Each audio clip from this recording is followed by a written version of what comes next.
mbokk yi salaamaaleykum dal leen ak jàmm sur www.igfm.sn tey information yi li ci gën a fës ci titre yi dinañu waxtaanee Ndella Madior Diouf mi nga xam ne dafa am problème ak Sada Kane bu yàgg ginnaaw bi nga xamee ne am nañu doom bu jigéen Ndella Madior Diouf nag démb dafa génn rek daal di def benn live di ko attaqué donc dinañu ñëw ci explication Ndella Madior Diouf yi lépp donc kii di professeur Seydi nag moom dimbali na rek agresseur am bile ginnaaw bi nga xamee ne dafa bañoon na nekk partie civile donc kii di xalifa général Medina Baye moom nag niki démb dafa génn àddina journal Les Échos moom nag dañu ko rek daal di saccagé ginnaaw bi ñu bindee information rek daal di wax ne kii di Serigne Moustapha Sy moom dafa am Covid 19 donc taalibe yi dem nañ fa rek daal di jaxase foofu kii di Serigne Mahi Ibrahima Niass moom nag mooy xalif bu bees bu Medina Baye fële ca Rufisque rek dafa am benn accident bu metti bu fa amoon ñaari nit ñàkk fa seen bakkan ba fukki nit am ci ay gaaño yu méttee métti fële ca Rufisque comme ni ma leen ko waxee woon sànq donc affaire sénégalais bi nga xamante ne dañu ko téye fële ca Russie rek dinañ ci ñëwaat kii di Moïse Sarr moom moo ci indi ay leeral donc professeur Moustapha Souran aussi moom dafa génn àddina nis tuut rek ñu farañ fàccal leen xibaar yi. kii di Ndella Madior Diouf nag démb dafa mer ba futtu daal di def benn live rek daal di génn ginnaaw 27 ans bi nga xamee ne rek am na doom ak ki nga xamante ni mooy Sada Kane moom mi di Ndella Madior Diouf nag di ko naqarlu ndax kii di Sada Kane ci li Ndella Madior Diouf wax moom nanguwul reconnaître kii di xale bi et que Sara nag léegi mag la nekkatul xale moom nag dafa jug taxaw tembe rek daal di indi benn association boo xamante ne képp koo xamante ni am nga doom ñu bañ ko reconnaître moom mi di Ndella Madior Diouf dina taxaw tembe daal di lay jàppale ba sax ci live bi moom mi ngi indi ay leeral di xamle ne kii di Sada Kane ginnaaw bi nga xamee ne génn nañu 3 mois yàlla def li gën mu daal di ëmb doomam mu daal di bañ doom bi du moom rek nag la ëmbal na 20 personnes yoo xamante ne rek dañu doon liggéey ci këram bi muy def live bi rek ci WhatsApp bi nit ñi ngi ko doon message ndax nee na nag dina taxaw tembe wër 20 personnes yooyu ni la nga xam ne Sada Kane daf leen daal di tooñ ñu daal di taxaw rek doom yi mu reconnaître yëpp dina leen reconnaître moom nag dina def test de paternité muy dund wala mu dee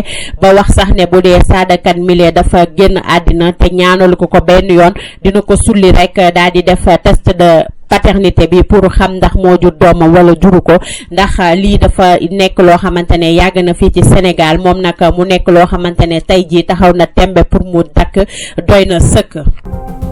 kii di Mamadou Ngom Gueye moom mi nga xam ne moo doon bëgg a agressé kii di professeur Seydi moom nag war na mën a sant yàlla bu baax ndax juge bi rek da ko condamné 6 mois mais sursis moom nag du tëdd kaso benn yoon lii nag professeur Seydi rek moom moo bañoon a nekk li nga xam ne mooy partie civile donc moom nag war na ko sant bu baax ndax bu dul woon professeur Seydi mile kii di Amadou Ngom rek moom dina tëdd kaso. lii di journal Les Échos ginnaaw lundi bi ñu génn bi ñu bindee benn information pour wax rek kii di Serigne Tidiane yi Serigne Moustapha Sy moom dafa am nag Covid 19 ñoom nag dañoo ñëwoon fële ca Les Échos daal di koy jaxase lépp luy table ordinateur ñu toj daal di koy daaneel ñoom nag bi ñu ñëwee li ñu wax rek mooy ñoom ay taalibe Serigne Moustapha Sy lañu waa CDEPS nag ñoom dañoo naqarlu lii daal di taper sur la table daan ne doy na sëkk il faut rek nga xam ne dinañ ci jël ay solution jël ci ay mesures yoo xamante ni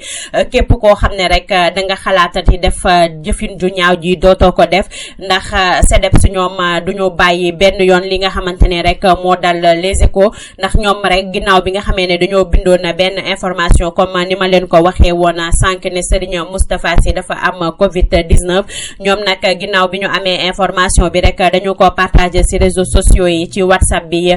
seen groupe WhatsApp donc ci lañu rek daal di traité li nga xamante ne mooy information bi te pour ñoom information bi c'est avéré ndax fi ñu ko jëlee rek dañu ko vérifier ba pare daal di koy bind donc ñii di talibé Moustarchidine bi nag di Serigne Moustapha Sy ñoom nag dañoo dem fële ca Les Échos daal di toj lépp luy ordinateur daal di yàq table yi fa nekkoon bureau yeeg loolu yëpp mais ñoo ngi sant yàlla bu baax rek ginnaaw bi nga xamee ne fekk ñu fa woon benn journaliste lu dul rek benn vigile moo fa nekkoon donc yàq-yàq yu ñu fa yàq rek toll na ci ay dizaines de millions. ñii di les conseils des éditeurs et diffuseurs de presse du Sénégal CEDEPS ñoom nag dañoo condamné lii que agression bi comme ni ma leen ko waxee woon sànq kenn du ko bàyyi ndax rek lii du yoon benn yoon ndax tey jile rek journalistes yi dañ leen di xoqatal ba rek duñ leen bàyyi ñu am seen liberté d'informer bi nga xamante ne moom la ñu war a am di leen di menacer que di intimider waaye ñoom nag duñu ko nangu benn yoon dinañ ci jël ay mesures. ndax ñoom rek nee nañu ginnaaw bi nga xamee ne que fële ca station bu RFM bu Mbàkke rek bi ñu ko saccagé wee mujjeewul woon fenn fële ca Walf Grand Place tamit mujjeewul woon fenn 7TV tamit mujjeewul woon fenn waaye bi nag ñoom duñu ko bàyyi benn yoon dinañu ci jukka dinañ ci taxaw tembe ñu lijjanti ko ndax lii du dëgg du yoon.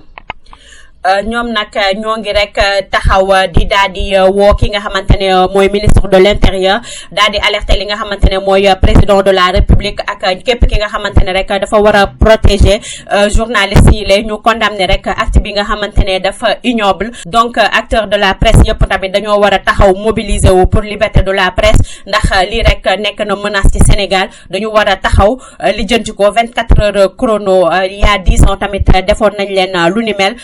wul woon fenn waaye bii rek duñu ko bàyyi noonu dinañu taxaw tembe lijjanti ko lii la CEDEPS daal di rek xamle. ginnaaw démb bi ñu yeewoo rek dañu amoon nag nakar ak tiis kii di xalifa général bu Medina Baye daal di génn àddina Cheikh Ahmed Tidiane Niass moom nag génn na àddina niki démb ba ñu jébbal ko rek boromam moom nag dafa rek feebaroon daal di hospitalisé fële ca CTO ci fan yële ñu génn moom nag démb rek la daal di ñàkk bakkanam donc kii di Mahdi Ibrahima Niass moom nag moom moo ko wutu rek fële ca Medina Baye moom mooy léegi xalif général bi. temps yi moom Sénégal tàng na jër kilifa yi ñoo ngi dem rek ñu baax ñi di ñaan yàlla rek daal di leen xare aljana donc kii di Moustapha Souran rek moom it génn na àddina Moustapha Souran nag mi ngi nekkoon ministre de l'éducation nationale moom nag professeur Souran mi ngi woon hospitalisé rek fële ca hôpitalu principal moom nag ni ki démb rek la génn àddina. fële ca Rufisque nag am na accident bu méttee métti ba mu am ñaari nit ñu ci ñàkk seen bakkan ak fukki nit yoo xam ne dañu ci am ay blessé yu métti ay gaañoo yu métti donc accident bi rek mi ngi amee fële ca Zac Mbao benn bus Tata muy ligne 51 bi loolu la ñu RFM di xamal moom nag dafa rek daal di mbëkk bretelle yi nekkoon foofu rek avant muy daal di daanu ci la ci comme ni ma ko waxee woon sonk ñaari nit ñàkk seen bakkan ba fukki nit rek am ci ay gaañu yu métti métti. ginnaaw bi nga xamee ne rek fële ca Russie dafa am benn sénégalais bu ñu fa téye rek pour faux papier kii di Moïse Sarr nekk secrétaire d'État auprès du ministre des Affaires étrangères et des Sénégalais de l'extérieur moom nag daf ci indi ay leeral rek pour di wax ne vidéo boobu nga xamante ne ñu ngi ko partagé fële ca réseaux sociaux yi pour di wax rek kii di monsieur Mbaye moom nag interpellé nañ ko fële ca Russie ginnaaw bi nga xamee ne rek dafa yoroon ay faux papier moom nag daal dina rek interpellé lii di ambassade bu Moscou rek ñu daal di ñëw rek pour lijjanti kaabile ñoom li muy xam ne rek mooy ginnaaw bi nga xamee ne jàpp nañ kii di Moïse Mbaye dafa am benn gaañu ci loxo bi ginnaaw bi ma ko laajee rek daf ko waxoon accident domestique moo ko dal ñoom nag autorité yi rek daal di nañu dépêché benn mission pour rek ñu daal di koy assurer li nga xamante ne mooy charge médicale am pour rek mu nekk ci ay conditions yu baax kii rek di monsieur Mbaye moom nag dinañu ko rek daal di rapatrier fii ci Sénégal ginnaaw bi nga xamee ne rek frontières yi ubbi nañu ko di wax rek nekk sénégalais yi rek nañu respecter seen ay droit di rek daal di moytu yi ni mel. mbokk yi ñu ngi leen di jaajëfal lii lañ leen indiloon ci ay xibaar di leen jox dig daje ba ëllëg ak yeneen i xibaar di leen wax rek ne xibaar yi ngi continuer sur www.igfm.sn